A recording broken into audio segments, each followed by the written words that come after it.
ingredients: crisp, dry lettuce leaves, a little spring onion, and a plain vinaigrette dressing. I could never recommend one particular kind of lettuce because I like to make the changes in my salads, and each variety has a charm of its own. However, I have a strong opinion on how a lettuce should be treated. I believe that wherever possible, washing should be avoided, as once the leaves are wet, it is so difficult to get them dry again. What I prefer to do is to take a damp piece of kitchen towel and to wipe each leaf where necessary, removing any specks of dust. This way the leaves remain dry and can be much more easily coated with dressing. Never use a knife when you prepare lettuce, because cutting tends to brown the edges of the leaves.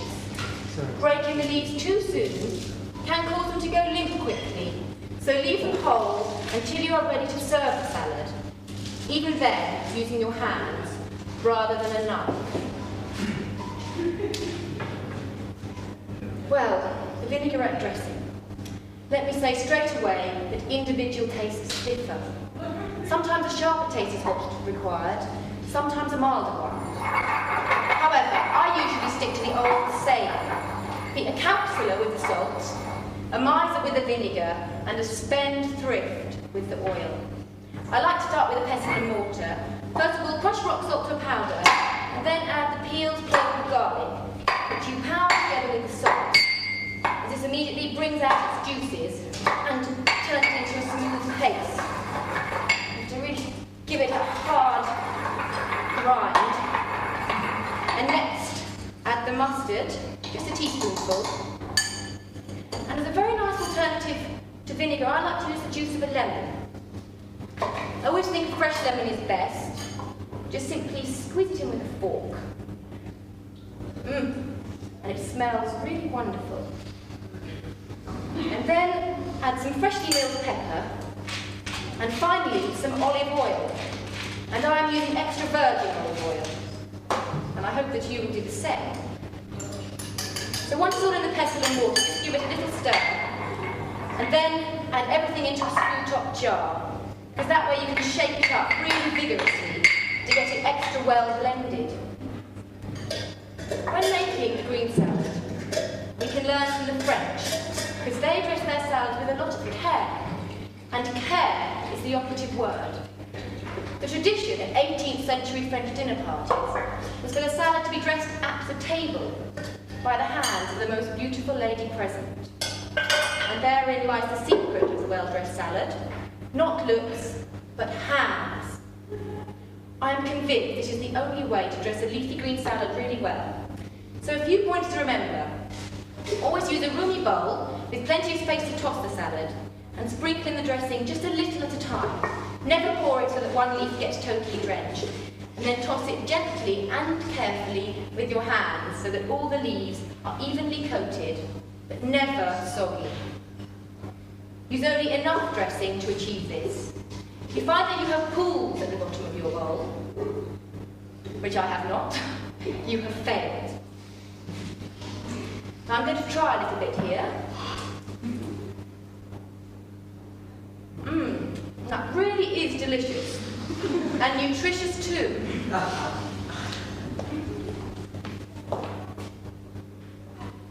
I think it would be true to say that salads in this country were not what they should have been for a very long time. A defect in our national character. Thankfully times are changing, and no longer will we have to look upon that all too familiar sight. Wet lettuce leaves presented alone and undressed.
Get your elbows off the table.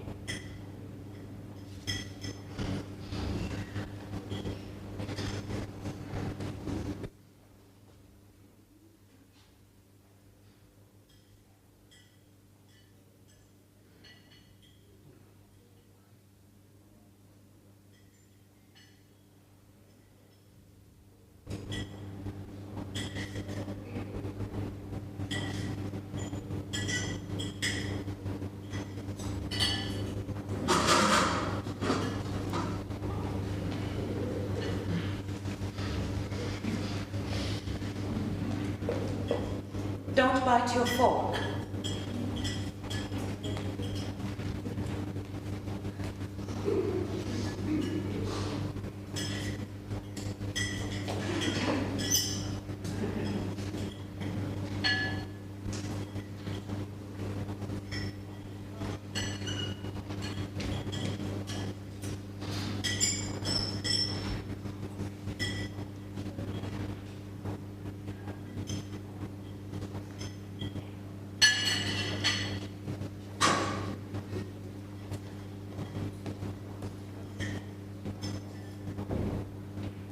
Don't lick your knife.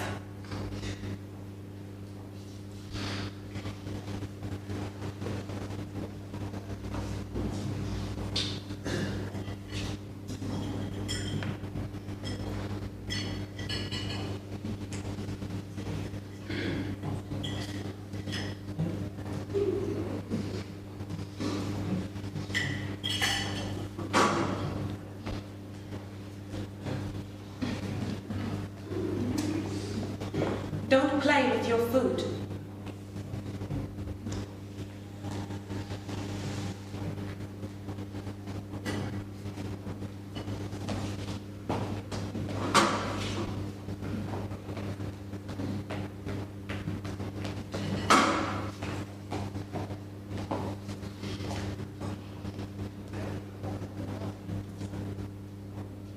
Don't cross your knives.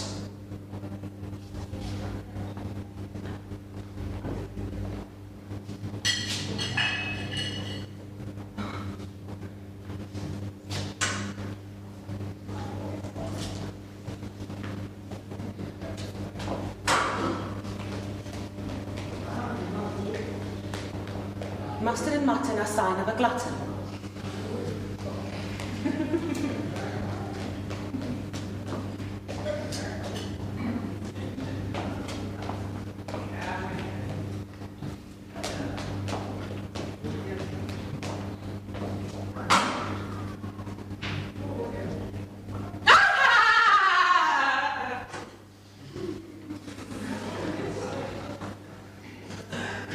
Shut up! The dining room table.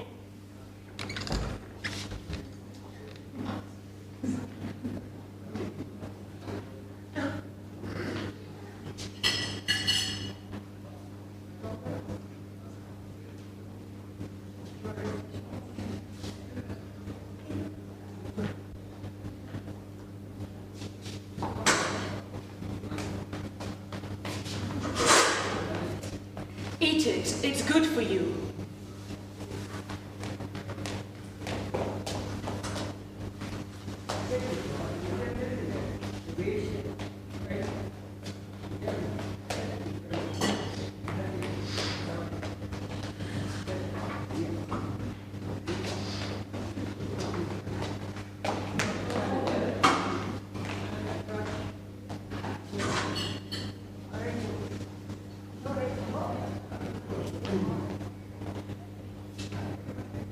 Your eyes are bigger than your belly.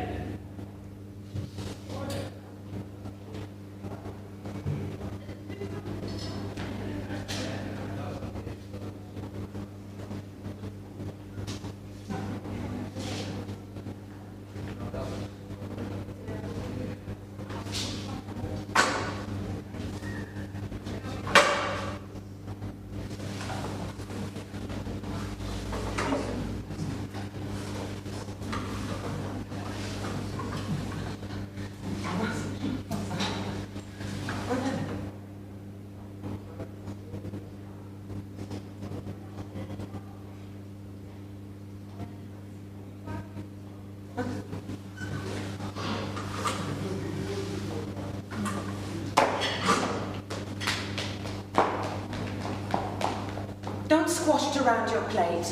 We're not stupid. Eat it.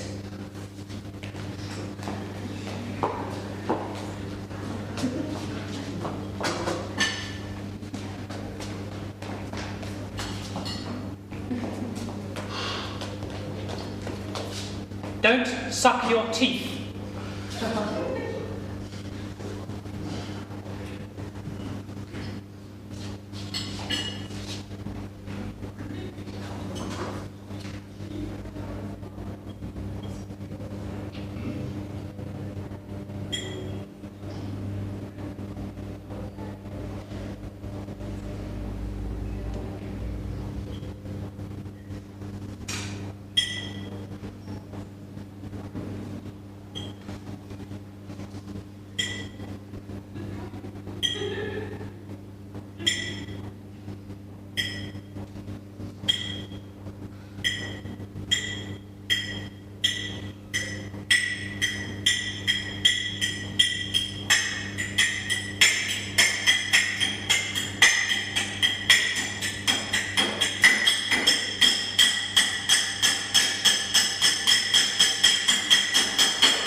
You can look, but you can't touch.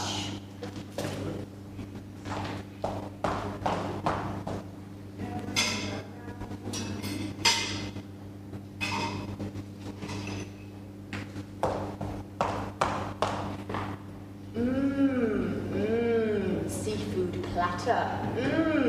You can look, but you can't touch.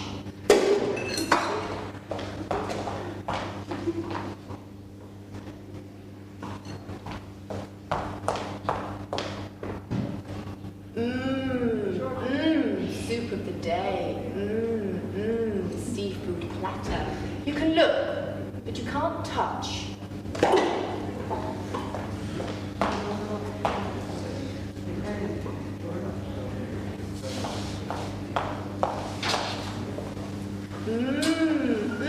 Sweets from the trolley.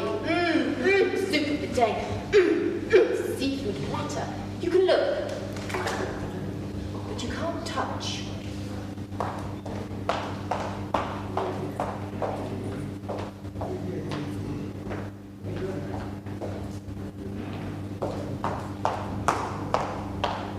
You can look, but you can't touch.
Fish. Unpleasant to South and East African Negroes, many Mongol tribes, Navajos in New Mexico. Fowl, unpleasant to Mongols, Indians of Guyana. Pork, unpleasant to Jews, abhorrence. Madagascans, many South African tribes, Laps, Jakuts, many Red Indians. Beef, unpleasant to Hindus, nausea, Chinese, Parsis. Hare, fresh, unpleasant to Jews, Chinese, Old Caribbees, Kafirs. Fresh eggs, unpleasant to Wagunda, Bahoun, Old Bretons, Kafirs previously. Snakes, delicacies to some Australasian tribes.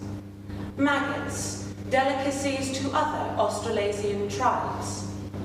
Rotten eggs, delicacies to natives of Brunei. Putrefied meat, highly favoured by some Australasian tribes. Game and cheese, high, favoured by Europeans. Earthworms, snails, insects, uncleaned bowels, have their connoisseurs.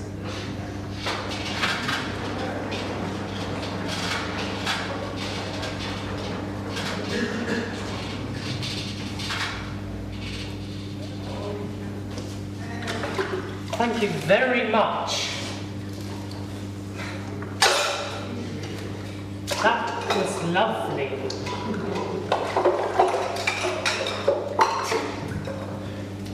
Really hit the spot. That filled me up. You really must give me the recipe. No, I couldn't possibly eat another mouthful. You've filled me up. I'm stuffed.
One man's meat is another man's poison.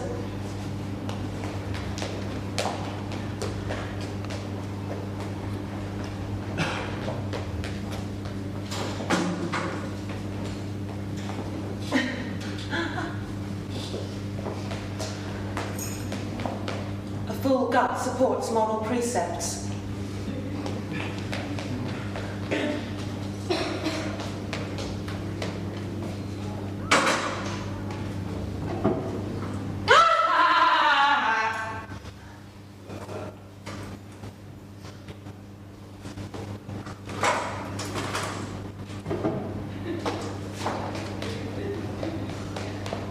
Discretion is good taste.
Appetite is not the same thing as eating, nor is it the same thing as hunger.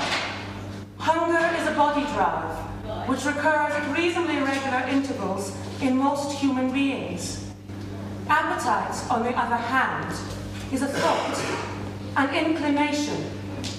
An individual's appetite is his desire to eat, basically a psychological state.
very much.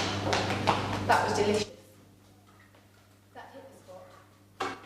That filled the hole. Have you got the recipe? I couldn't eat another mouthful. I'm full up. Stuffed.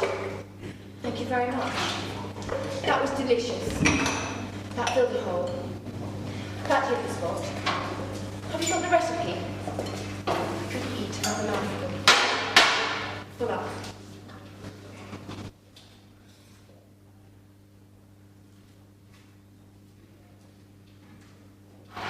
This is my body.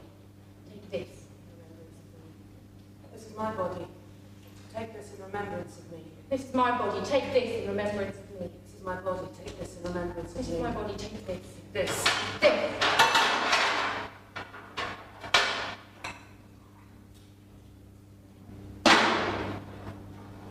This is my blood. Take this in remembrance of me. This is my blood.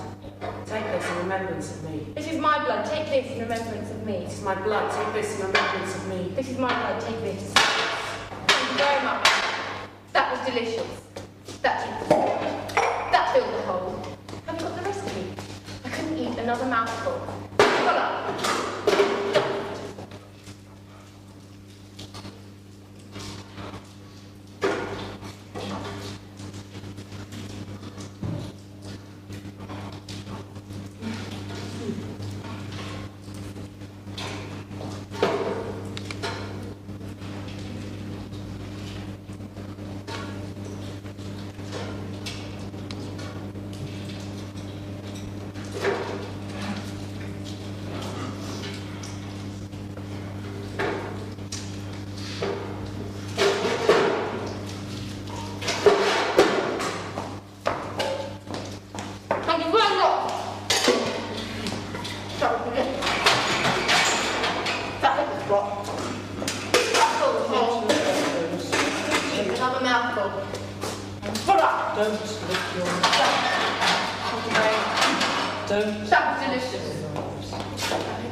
Get your elbows off the table. Don't lick your nose. Don't cross your nose. Shut up at the dining room table. Your eyes are bigger than your belly. Don't suck your teeth. Get your elbows off the table. Don't lick your knife. Don't cross your knives. Shut up at the dining room table! Your eyes are bigger than your belly! Don't suck your teeth! Get your elbows off the table! Don't lick your knife! Don't cross your knives! Shut up at the dining room table! Your eyes are bigger than your belly! Don't suck your teeth!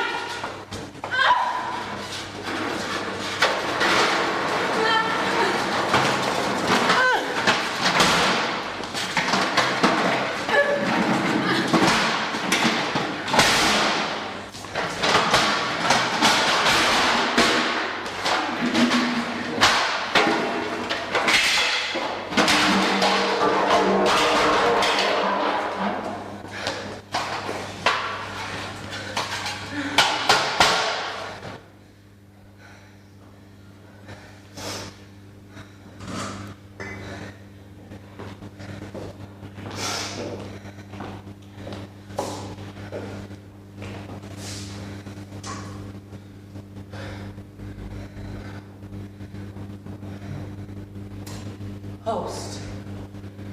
Plant or animal having parasite. Host. One who receives or entertains another as his guest. Host. Bread consecrated at the Eucharist. I spend my time wondering what I shall prepare. Perhaps a crispy green salad. I do not use sugar in my vinaigrette. I set the table. I avoid the silences My parents insisted we respected at table. I avoid the taste of shepherd's pie. Inevitably, I do not bite my fork, nor do I eat with my mouth open, nor do my guests. Such evenings end before midnight. Couples leave together. Should there be marital unhappiness, it shall go unmentioned. Should there be illness, it shall go unadmitted. Discretion is good taste.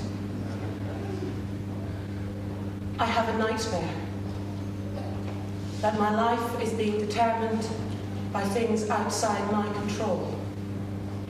That I am not speaking, but being spoken.